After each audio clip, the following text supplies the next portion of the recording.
మన ప్రభువును రక్షకుడైన యేసుక్రీస్తు పరిశుద్ధ నామనందున ప్రియాణ సంగమ ప్రియాణ బిడ్డలారా మరి దయకాల సమయం దేవుని వాక్యం ధ్యానించే ముందుగా ప్రార్థన చేసుకుందాం. ప్రార్థన. కృపగల తండ్రి, దయగల మేసేని బంగారు పాదాలకు లెక్కలేని వందనాలు, స్తుతులు, స్తోత్రములు. గతించిన రాత్రి అంతా నీ రెక్కల చాటును కాచి కాపాడి సంరక్షించిన దేవా మరి దయకాల సమయం సజ్జలు లెక్కన చేరి నేను ప్రార్థించుండగా వాక్యమైన దేవుడు వాక్యం ద్వారా నాతో మాతో మాట్లాడి మీరే మేమగంతా ప్రభావాలు పొందమని యేసునామమున నడుచున్నాం తండ్రి. ఆమె దేవుని సంఘం ప్రియుల బిడ్డల నిజంగా ఏర్పాటు చేసిన వాక్య భాగము ఈస్టర్ తర్వాతి రెండవ ఆదివారం కొరకు ఏర్పాటు చేయబడిన పాత నిబంధన వాక్య భాగము ఎహెచ్కేలు 34:11 నుంచి 16 వచనం ఈ విధంగా రాయబడింది. ఈస్టర్ తర్వాతి రెండవ ఆదివారం కొరకు ఏర్పాటు చేయబడిన పాత నిబంధన వాక్య భాగము ఎహెచ్కేలు గ్రంథము 34వ అధ్యాయము 11 నుంచి 16 వచనములు ఈ విధంగా రాయబడినవి. ప్రభు అయిన యెహోవా సెలవిచ్చినదేమనగా, ఇదిగో నేనే నా గొర్రెలను వెతికి వాటిని కనుగొందును.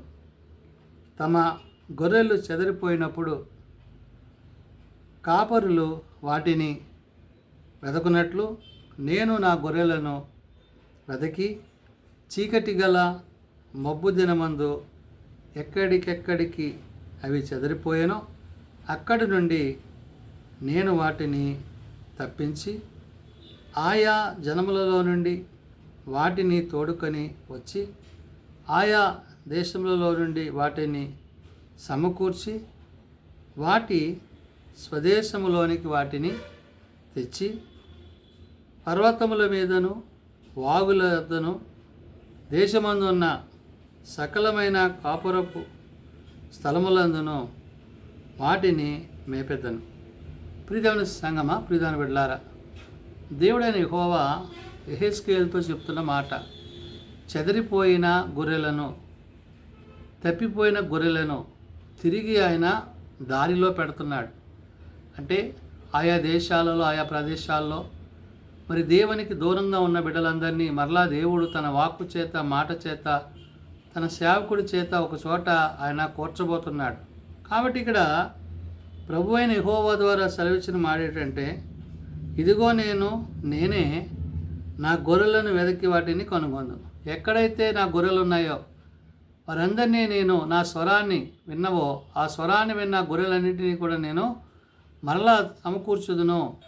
మరి కాపరి యొక్క బాధ్యత, కాపరి యొక్క ఉద్దేశం ఏమైనదో అక్కడ పరిశుద్ధాత్మ దేవుడు యెహెజ్కేలు ద్వారా గుర్తు చేస్తున్నాడు.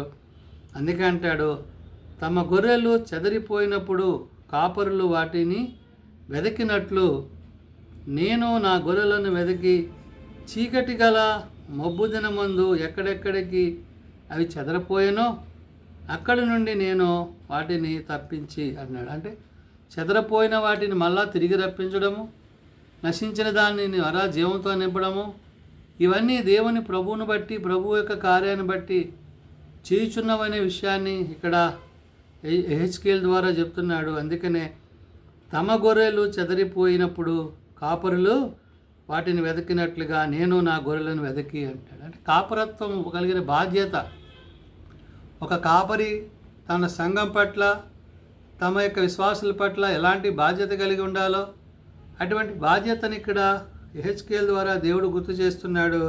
కాబట్టి కాపరులు వాటిని వెతికినట్లు నేను నా గొర్రెలను వెతికి అన్నాడు. దేవుడే వారిని మరలా ఒక చోట సమకూర్చువాడైనాడు. కాబట్టి చీకటి గల మబ్బు దినమందు ఎక్కడెక్కడికి అవి చెదిరిపోయినో అక్కడ నుండి నేను వాటిని తప్పింతిని అన్నాడు. కాబట్టి చెదిరిపోయిన వారిని, నశించిపోయిన దాన్ని తిరిగి మరలా జీవింపజేసి దేవుని వాక్కు చేత, దేవుని మాట చేత మరలా బ్రతికిస్తాను అనే విషయాన్ని దేవుడిని యెహోవా చెప్తున్నాడు. కాబట్టి ఆయా జనములలో నుండి వాటిని తోడుకొని వచ్చి ఆయా దేశములలో నుండి వాటిని సమకూర్చి వాటిని స్వదేశంలోనికి అనగా వాటిని తెచ్చి పర్వతముల మీదను వాగుల యొద్దను దేశమందున్న సకలమైన కాపురపు స్థలములందును వాటిని మేపేదను అంటున్నాడు. కాబట్టి ఇక్కడ ఒక చోట కూర్చడానికి, ఒక చోట ఏర్పాటు చేయడానికి దేవుని యొక్క పరిశుద్ధతను బట్టి, ఆ పరిశుద్ధతలో మనమందరము కూడా సంఘముగా ఉండాలి. వరుడైన ప్రభువుని ఎదుర్కోవడానికి వధువైన సంఘం ఏ విధంగా సిద్ధపడాలో ఆ విషయాలన్నిటినీ ఇక్కడ దేవుడైన యెహోవా యెహెజ్కేలు ద్వారా చెప్తూ అంటున్న మాట, ఆయా దేశం నుండి వాటిని సమకూర్చి వాటిని మరి సర్వదేశములలో వాటిని తెచ్చి పర్వతముల మీదను వాగుల యొద్దను దేశమందున్న సకలమైన కాపురస్వ స్థలములను వాటిని మేపెదను అంటున్నాడు. కాబట్టి వాటిని సంరక్షించే బాధ్యత మరలా తీసుకుని మరి ఏదైతే దేవుడు తనకు చూపించిన మార్గం ఉందో ఆ మార్గాన్ని బట్టి చెప్తున్నాడు. కాబట్టి ఆయా జనంలో నుండి వాటిని తోడుకొని వచ్చి ఆయా దేశం నుండి వాటిని సమకూర్చి వాటిని సర్వ దేశంలో అంటే దేశం యొక్క పరిస్థితిని ఇవన్నీ కూడా గుర్తు చేస్తూ అంటున్నాడు. నేను మంచి మేతగల చోట వాటిని మేపెదను, ఇశ్రాయేలీయుల యొక్క ఉన్నత స్థలముల మీద వాటిని దొడ్డిగా ఏర్పడును, అక్కడ అవి మంచి దొడ్డిలో పండుకొనును.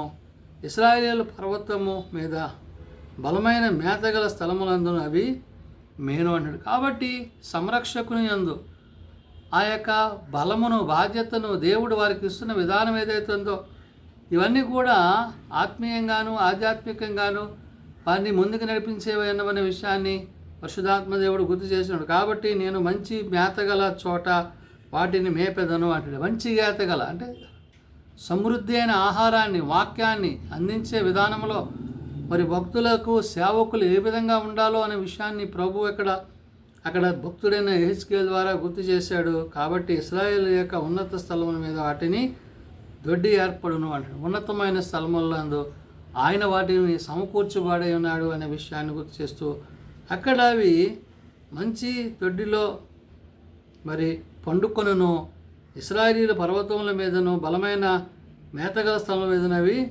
పండుకొను. కాబట్టి మేయు ఈ మేత అనగా ఏంటి? వాక్యాన్ని బట్టి, విశ్వాసాన్ని బట్టి, ప్రార్థన బట్టి ఆత్మీయ స్థితి దినదినము దేవునిలో బలపడేదిగా ఉండాలి అనే విషయాన్ని మరి యెహెజ్కేలు ద్వారా దేవుడు ఇక్కడ గుర్తు చేస్తూ అంటాడు. నేను నా గొర్రెలను మేపి పరుండబెట్టుదును, ఇదే ప్రభువు యెహోవా వాక్కు.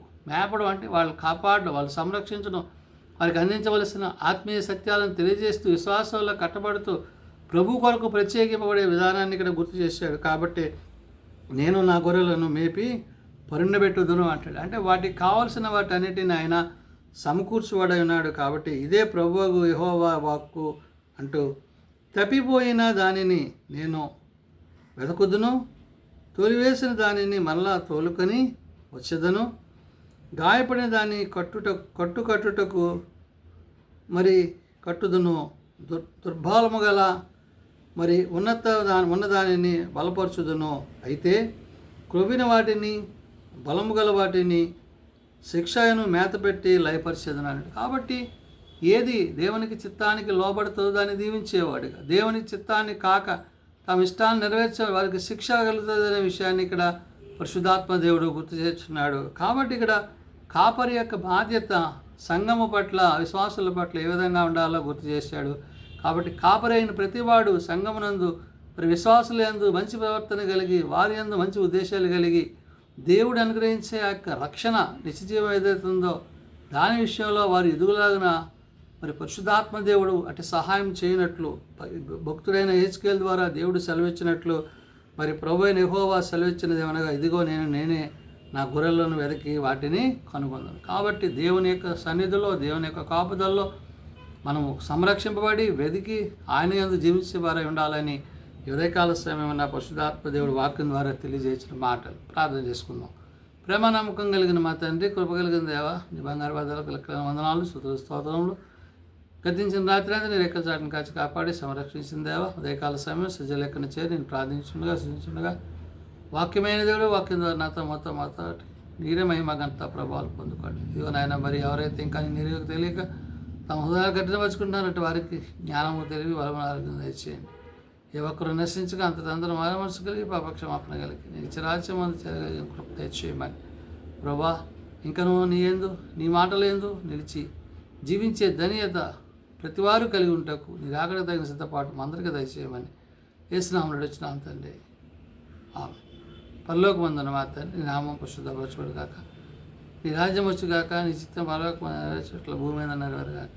మానవ నాగడం మాకు దయచేయము, మా ఎలా ప్రదానం చేసిన వాళ్ళు మేము క్షమించిన ప్రకారం మా ప్రధానం క్షమించము, శోధనలో తెకాశలను తప్పించము, రాజ్యము, శక్తి, మహిమ నిరంతరం నీవేనవు తండ్రి.